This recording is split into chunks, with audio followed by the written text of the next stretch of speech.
Sydney CBD, the central business district, the main city hub. Population about 200,000. About 800 are sleeping rough on the streets or in hostels.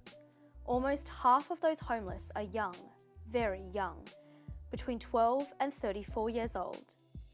We're Vice, and we're here to explore the different ways Sydney is helping young people in need, and where you can turn to if you're going through a tough time.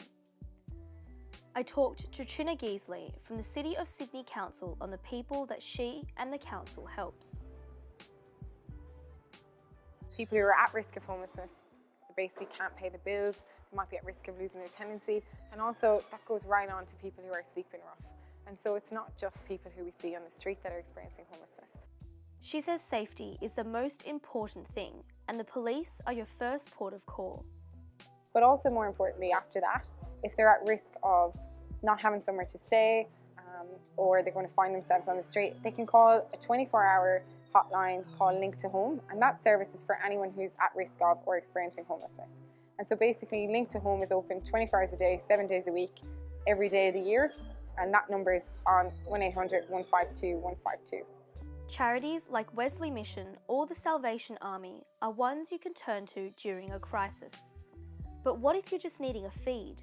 Some food for the night because you're struggling with money? There's multiple food services available in the city. Some are run by volunteers and some are run by services. One food service is Will to Live, a grassroots local charity that delivers necessities, including food, to those in need. From Monday to Friday, we're at the front of 470 Pitt Street at Central Station at 8:30 p.m. and we're here for about an hour, depending on how busy it is. And then we go down to Wentworth Park in Glebe and feed the guys down there. So on the menu, normally we have sandwiches, we get cakes, sweets, a lot of fruit, sometimes salads, or daily salads. We get drinks. That can be anything from fresh water to orange juice to soft drinks. And it's all donated courtesy of Oz Harvest. They help us out every night, and without their support, it would be more of an uphill battle. Oz Harvest is an Australian organisation that was stunned by the amount of food wasted by the hospitality industry. Since 2004, Oz Harvest has been collecting excess food from cafes and restaurants and redistributing it to charities.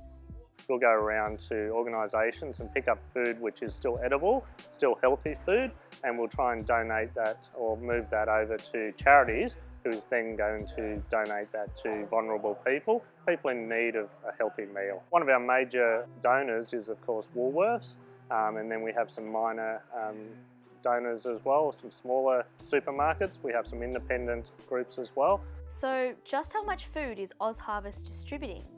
If you have a look at the 12 vans in Sydney alone, each van could be picking up from 500 kilos to a tonne of food every single day, Monday to Friday I should say. So probably about 8 tonne a day of food. That's a lot of food during the year that's going to be distributed. Oz Harvest donates to local charities in Sydney such as the Newtown Mission, the Salvation Army and Will to Live. Will to Live as well, yes, how can we forget Will? So Will's, I'm sure you've met Will, and he's got his own story of how he needed help, and now he's in a position where he can help others, which is great. So very inspiring and good to have him as a part of the Oz Harvest team as well. Will to Live's been in operation for about 5 years. I started it by making sandwiches at home and walking up through the streets of the city, dragging an esky, looking for people sleeping rough. And over the past 5 years, I've been able to buy a van through, support from people and stuff. I live across the highway in a tent, and I just come here every night at Will's Food Van, and just excellent food. You can see all of Will's Food Van. This is beautiful vegetables, meat and all of that, and it's beautiful, beautiful. Despite youth homelessness being a large issue in many major cities, there are heaps of charitable organisations in Sydney doing their part to make the road from street to home a lot easier.